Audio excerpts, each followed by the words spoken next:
Bonjour, bonsoir, suivant votre position géographique.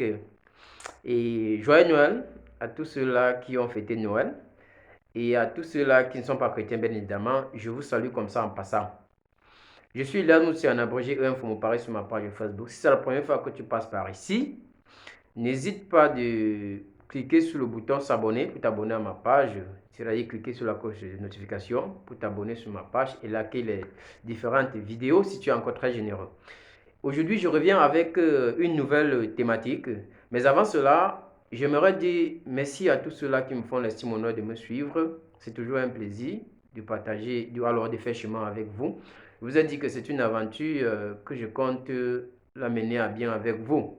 Donc, je suis ravi de vos commentaires, les messages d'encouragement et autres. Ça fait plaisir. Donc, je vous dis encore une fois merci. Avant de commencer cette autre vidéo, j'aimerais mettre au point un certain nombre de choses.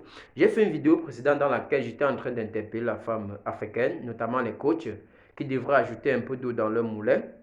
Mais curieusement, 2 jours après, j'ai été interpellé à travers un message inbox par une coach dont je préfère taire le nom, qui m'a pourtant dit qu'elle n'était pas assez satisfaite par ma vidéo parce que je l'ai vilipendais. Mais je tiens à lui dire à travers cette autre vidéo que cela n'en est rien en tout cas. Moi, je fais mes vidéos pour conseiller et motiver comme je l'ai si bien dit. Ça veut dire que ma ligne éditoriale est très bien définie et je la suis. Et tout ce que je fais dans l'éthique et la déontologie. Euh, la discourtoisie ne fait pas partie de mes éléments constitutifs. Donc, moi, je ne suis pas discourtois, je suis respectueux, je respecte le travail de tous les autres.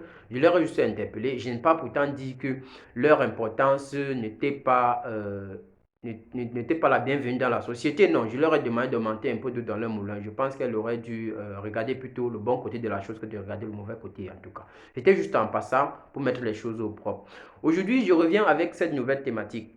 Cette thématique est une thématique interpellatrice à l'endroit de tous ceux-là, ou alors toutes celles-là, qui ont traîné le pas en 2021, qui n'ont pas pu se lancer dans des petits métiers, sous prétexte qu'elles ont peut-être assez fait les études et que leur niveau scolaire ne leur permettait pas de se lancer dans les petits métiers. Je vais vous dire quelque chose dans cette vidéo et je voudrais que vous preniez ça en considération. Si vous avez été assis à l'école et qu'après vos études, vous n'avez pas eu la possibilité de vous mettre, de commencer à faire un truc dans le domaine dont vous avez choisi à l'école, je dis n'importe quoi. Si vous partez à l'école, par exemple, si vous avez peut-être fait les études dans le domaine de lettres en fait, vous avez fait lettres bilingues et modernes, un truc comme ça, je suppose que vous vouliez peut-être être enseignant, après ça fait l'école normale par exemple pour devenir peut-être enseignant et que les choses n'ont pas peut-être marché ou alors n'ont pas été en votre faveur. Est-ce qu'il faut rester à ne rien faire parce qu'on n'a pas pu atteindre les objectifs qu'on s'était fixés au début de sa vie? Non, il faut se démarquer. Nous avons des petits métiers aujourd'hui, notamment en Afrique, qui permettent à des personnes de se mettre à leur propre compte du jour au lendemain. Vous avez beaucoup de trucs que vous pouvez faire. Si vous êtes une femme qui avait peut-être eu soit une licence, soit un master, soit un doctorat, ou quoi encore, je ne sais, et qu'après ça, vous n'avez pas pu vous mettre vous n'avez pas pu être recruté dans une entreprise. Est-ce qu'on reste les bras croisés? Non. On se lance à son propre compte. Et se lancer à son propre compte nécessite de faire comment? De faire des formations dans des petits métiers. Je vais citer quelques-uns de ces petits métiers-là. Vous avez des petits métiers comme peut-être la coiffure, vous avez que l'onglerie, vous avez que les manicures, pédicures, vous avez le make-up, vous avez la cosmétologie qui vous permet de faire dans la fabrication des produits cosmétiques à travers les produits naturels, à travers les plantes naturelles de l'Afrique que nous avons. Avec ça, vous pouvez faire beaucoup de choses pour vous mettre à votre propre compte. Parce qu'à la où la vie est en train de nous amener là, avec la charité de vie et, en fait, avec la charité de vie et les salaires qui n'augmentent pas, d'après ce que nous vivons maintenant là, je ne pense pas que l'homme seul peut porter un foyer ou alors une famille sur son dos. Il doit falloir que la femme soit là pour essayer de l'aider de temps à autre. Et vous ne pouvez pas aider votre homme, pour celles-là qui sont mariées ou pour ceux qui sont mariés, pour aider peut-être votre femme, sans toutefois avoir une formation sur la main ou bien sans faire un petit truc. Vous ne pouvez pas dormir et attendre que l'argent vienne de où je ne sais. Non, il faut faire quelque chose. Donc si vous êtes femme et qui avez normalement fait les études, Votre capacité d'intelligence voudrait que vous vous démarquez. Et vous démarquer, c'est faire quoi? C'est faire dans ces petits métiers-là. Il y en a qui vont vous faire comprendre que je ne peux pas aller me faire former peut-être dans un institut de beauté où il y a des petites filles qui n'ont pas eu de BPC ou alors le CPE avec peut-être mon doctorat. Mais je vais vous dire que votre école a toujours sa place. Je m'explique. Si vous arrivez dans un centre de beauté, par exemple, pour vous faire former, et qu'il y a des petites filles qui n'ont pas eu le BPC ou le CPE qui se font former au même moment que vous, si elles doivent prendre 2 ans, vous pouvez prendre 6 mois pour le faire. Parce que vous avez une capacité d'acquisition et d'intelligence très avancée qui vous permet de vous assimiler facilement. Donc, essayons de sortir de cette zone de confort-là en 2022. C'est des petits métiers. Vous pouvez faire. On ne sait jamais. On ne sait jamais dans la vie, comme on dit le plus souvent. Toutes les personnes qui sont dans les différents domaines aujourd'hui respectifs ne sont pas forcément, ils ne se trouvent pas forcément dans les domaines qu'elles ont choisis. Des personnes se trouvent dans les domaines par hasard et c'est ça qui les permet de vivre aujourd'hui et d'encadrer des petites familles. Même chose pour les hommes. Si vous êtes garçon, si vous êtes un homme ou alors un monsieur qui avait peut-être fait des études et qu'après vous n'avez pas pu être employé dans votre domaine respectif que vous avez choisi dans la vie, ne restez pas les bras croisés, faites des petites formations aussi. Il y a aussi la coiffure homme que les hommes peuvent faire facilement.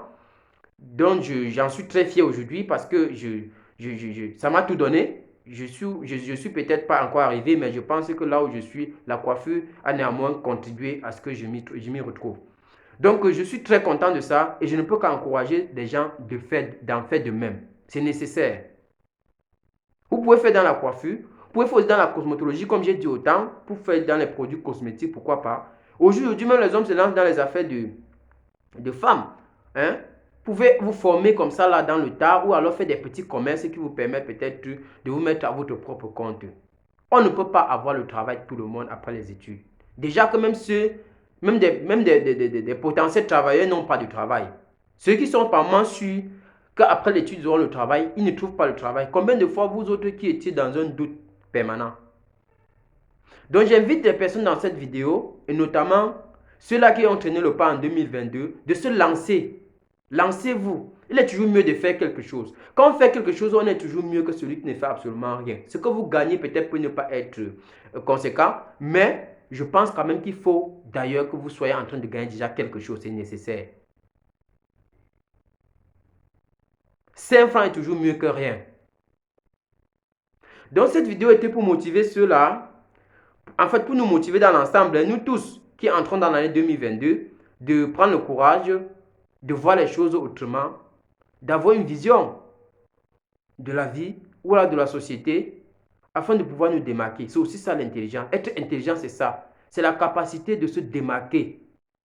La capacité à pouvoir se démarquer le plus souvent. C'est aussi ça qui constitue votre packaging d'intelligence. Donc, je vous invite à vous abonner pour ceux-là qui sont nouveaux sur cette page, de s'abonner ici en tapant E-Info Mon Paris.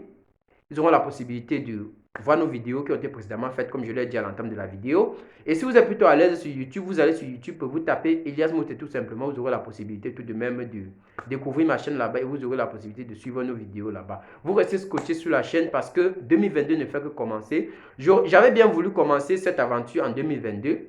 Mais ça me brûlait en fait ça brouillait en moi en fait. Il fallait que je la commence aussi plus tôt. Donc 2022 même, c'est même le début de la chose. Les choses n'ont pas vraiment commencé. Donc, restez scotchés, nous aurons beaucoup de choses à se partager. Je vous souhaite beaucoup de chance et beaucoup de succès dans votre vie, tous ceux-là qui me suivent. Allez, bonne soirée ou alors bonne journée suivant votre position. Ciao!